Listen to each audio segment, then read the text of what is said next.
The Church of South India Diocese of Medak Holy Trinity Church Bolarum estate సమర్పిస్తున్న daily Bible డివోషన్స్కి స్వాగతం. ఈ కార్యక్రమాన్ని ప్రతిరోజు వీక్షిస్తున్న ప్రియాతి ప్రియమైన సంఘ సభ్యులకు, దేశ విదేశాల్లో ఉన్న సంఘ సభ్యులకు, ఆత్మీయులైన మన ప్రేక్షకులందరికీ మన ప్రియ రక్షకుడైన యేసుక్రీస్తు ప్రభుని అతి శ్రేష్టమైన నామమున మా హృదయపూర్వక స్వాగతాన్ని తెలియజేస్తున్నాం. మన అనుదిన వాక్య ధ్యానాల్లో మనం యోబు గ్రంథం నుండి మన ప్రియులు పెద్దలు శ్రీమతి జె పద్మలలిత జనార్దన్ గారు అందిస్తున్న ధారావాహిక సందేశాలను వింటున్నాం. ఈరోజు 3వ అధ్యాయంలోని విశేషాలు వినకమునుపు ఈ భక్తి గీతాన్ని విందాం.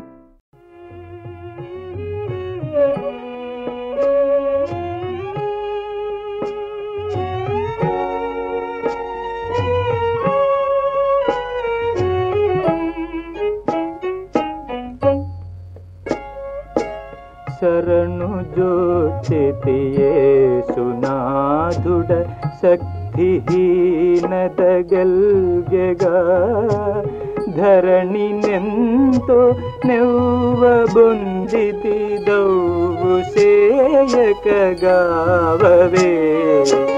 శరణు జోచితి యేసునాథుడ శక్తిహీనతగల్గెగా ధరణి నెంతో నెవ్వబొందితి దౌవు సేయక కావవే.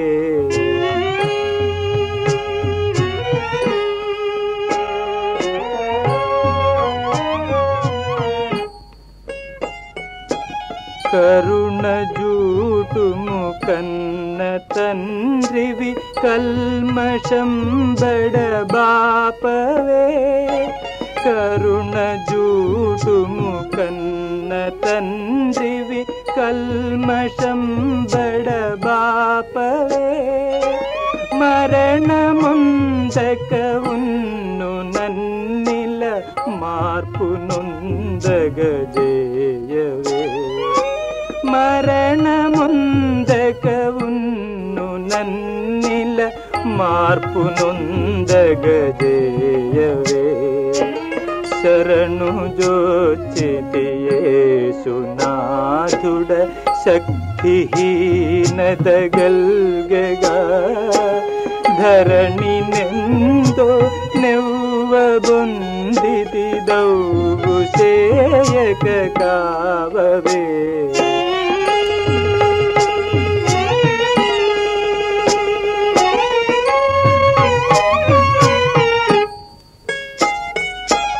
మొరను జచ్చరణాలకించుచు మోమునాదశ జూపవే. మొరను జచ్చరణాలకించుచు మోమునాదశ జూపవే. యురుపదంబుల సేవ చేసెతనుద్ధరించుము కూర్మితో. యురుపదంబుల సేవ చేసెదనుద్ధరించుము కూర్మితో. శరణు జోచితి యేసునాథుడ శక్తిహీనతగల్గెగా ధరణి నెంతో నెవ్వబొందితి దౌవు సేయక కావవే.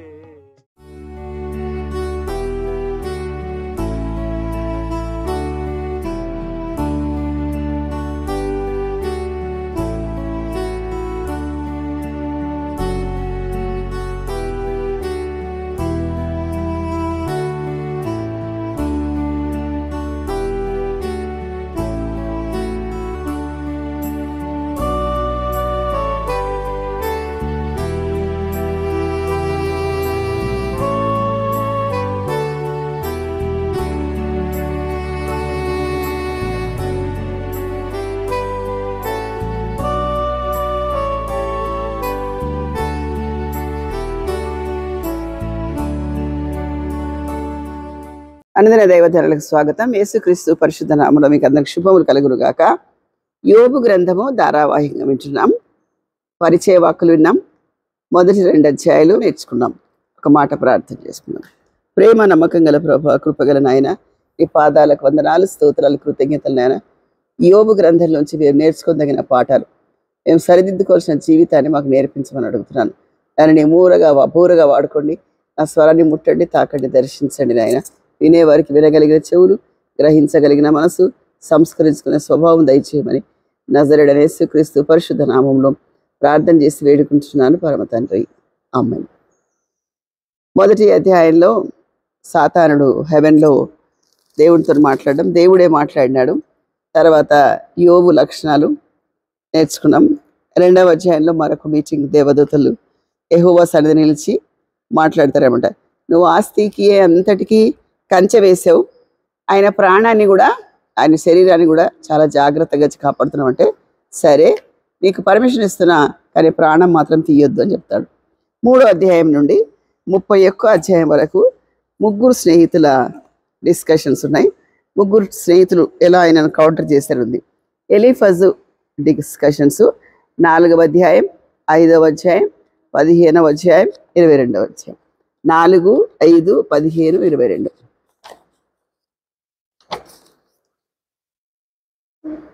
రెండవ స్నేహితుడు మాట్లాడింది 8వ అధ్యాయం, 18వ అధ్యాయం, 25వ అధ్యాయం. బిల్దదు ఇతను హ్యూమన్ ట్రెడిషన్ పాయింట్ ఆఫ్ వ్యూలో మాట్లాడతాడు. ఇతనిది కూడా రాయబడింది. జోఫరు హ్యూమన్ మంచి క్రియలు అనే పాయింట్ ఆఫ్ వ్యూలో మాట్లాడతాడు. 11, 20 అధ్యాయాలు. ఇప్పుడు 3వ అధ్యాయం చూద్దాం. యోబు మొదటి స్పీచ్ చూద్దాం. మొదట ఎలా మాట్లాడుతుంది చూడండి. ఆ తర్వాత యోబు మాటలాడ మొదలుపెట్టి తాను పుట్టిన దినమును శపించను. యోబు ఇలాగనెను, నా తల్లి గర్భద్వారములను అది మూయనందునకు, నా నేత్రములకు అది బాధను మరుగు చేయనందునకు నేను పుట్టిన దినము లేకపోవునుగాక. ఏంటంటే తన యొక్క జీవితాన్ని నిందించుకుంటున్నాడు అనమాట. మొదటి 10 వచనాలు తన జన్మను తానే ఏం నిందించుకుంటు, స్వయం నింద అనమాట. ఎందుకంటే నా జీవితం ఇలా అయిపోయింది అనడానికి, నేను పుట్టకున్నా బాగుండేది, మా అమ్మ గర్భం దాల్చకున్నా బాగుండేది అని మాట్లాడుతున్నాడు. 3వ వచనము 8వ వచనం చూద్దాం. నా తల్లి గర్భద్వారంలో మూయనందున, అంటే తల్లి గర్భంలోనే నేను ధరించకుంటే బాగుండేది, పుట్టకుంటే బాగుండేది. చాలా శ్రమలు వచ్చినప్పుడు, ఇడుకులు వచ్చినప్పుడు నేను ఎందుకన్నా పుట్టిన, నా పుట్టుకకు అర్థం లేదు అనుకునే సామాన్యమైన మనిషిలాగా మాట్లాడుతున్నాడు. 5వ వచనం, చీకటియు గాఢాంధకారమును మరలా దానిని తన యొద్దకు తీసుకొనును గాక. చీకటి గాఢాంధకారం ఏదైతే నాతోని కమ్ముకుందో అవి దానంతరం అవి తీసుకొనును గాక అని తనని తను శపించుకుంటున్నాడు. 20 తర్వాత 11, 19 వచనాలు. పుట్టుకలేనే నేనేలా చావకపోతుని, గర్భంలో నుండి బయలుదేరగానే నేనేలా ప్రాణం విడవకపోతుని, మోకాళ్ళ మీద నేల ఉంచుకొని నేనేలా స్థానంలో కుడిచి తిని, లేని ఈడల నేను ఇప్పుడు పండుకొని నిమ్మలించి ఉందును, నేను నిద్రించి ఉందును, నాకు విశ్రాంతి కలిగిండును. ఒకవేళ నేను చనిపోతే చాలా విశ్రాంతిలో ఉంటుంది కదా, పుట్టి ఏం లాభం, మోకాళ్ళ మీద నన్ను ఆడిపించింది ఎందుకు, నాకు పాలిచ్చింది ఎందుకు అని అంటున్నాడు అనమాట. అంటే ఎంతగా విసిగిపోయాడో చూడండి. కాబట్టి ఇదంతా ఆయనను స్వయంగా నిందించుకుంటున్నాడు. 11 నుంచి 19 వచనాలు తన బాల్యం గురించి చేసుకుంటున్నాడు. కాబట్టి ఇదంతా ఏమి ఆలోచన మనకు తెలియజేస్తుందంటే, ఈ అధ్యాయాలలో తనని గురించి తానే నిందించుకుంటున్నామట. తర్వాత 19వ వచనం చూద్దాం. అల్పులేమి ఘనులేమి అందరూ అచ్చట ఉన్నారు, దాసులు తమ యజమానుల వశంలో తప్పించుకొని స్వతంత్రులు అయ్యి ఉన్నారు, బంధింపబడినారు వారు, అనేకులు పాపం చేసినప్పుడు కూడా బాగున్నారు, నేనెందుకు ఇలా ఉన్నాను తనను తాను నిందించుకుంటాడు అనమాట. మొదటి అధ్యాయంలో యోబు ఇంట్రడక్షన్, ఆయన యథార్థవంతుడు, న్యాయవంతుడు, చెడుతనం విసర్జించిన వాడు కనుక సాతానుడు అలా వెళ్తుంటే దేవుడే పలకరించి నా సేవకుడిని చూసావా అంటుండు. అయితే నీ సేవకుడిని చూశాను, ఆయన పలానా వ్యక్తి అని చెప్పేసి ఆయన భయభక్తులు ఊరికేనే ఉంచాడా, ఎందుకంటే నువ్వు ఆయనని దీవించావు కనుక మొదటి నెపం. తర్వాత ఆయన చుట్టూ కంచె వేసావు, ఆ కంచె తీసేస్తాడు.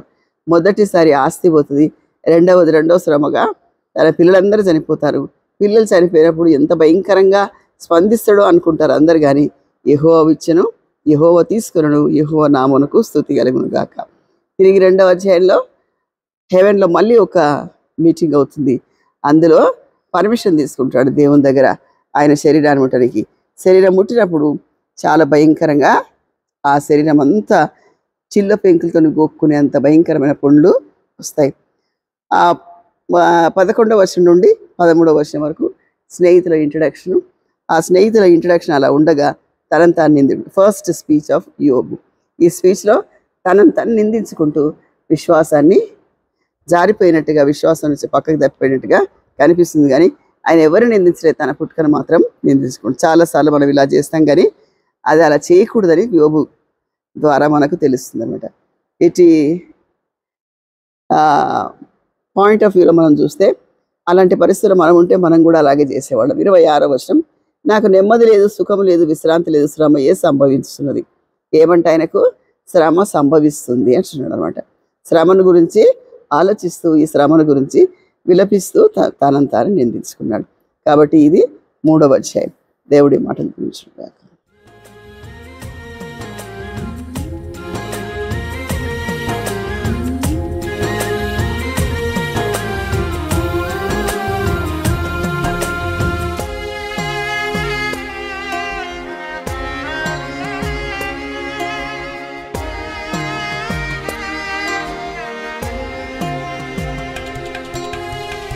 నా వేదనలో, నా బాధలో, నే కృంగిన వేళలో నా తోడై ఉన్నావు. నా వేదనలో, నా బాధలో, నే కృంగిన వేళలో నా తోడై ఉన్నావు. నన్ను నడిపించునా యేసయ్యా,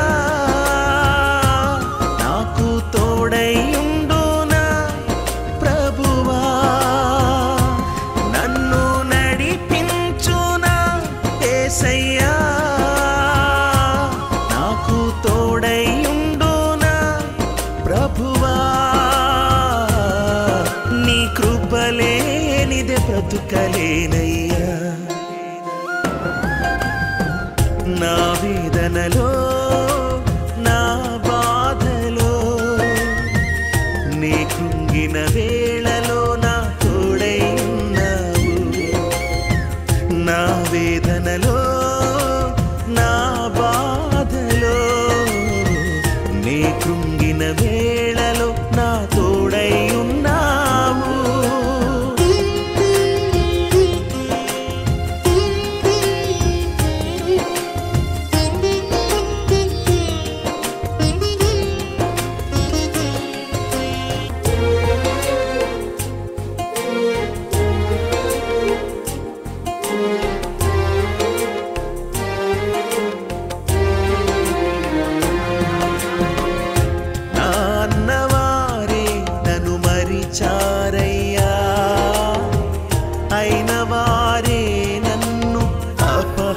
అపహసించినారయ్యా, నా కన్నవారిని నే కోల్పోయినా, నా స్వంత జనులే నన్ను నిందించినా, కన్నీటిని తుడిచి కౌగిలించినావు. కృప చూపి నన్ను రక్షించినావు. కన్నీటిని తుడిచి కౌగిలించినావు. కృప చూపి నన్ను రక్షించినావు. నన్ను నడిపించునా యేసయ్యా, నాకు తోడై ఉండునా ప్రభువా. నన్ను నడిపించునా యేసయ్యా, నాకు తోడై ఉండునా ప్రభువా. నీ కృపలేనిదే బ్రతుకలేనయ్యా. నా వేదనలో, నా బాధలో, నే కృంగిన వేళలో నా తోడై ఉన్నావు. నా వేదనలో,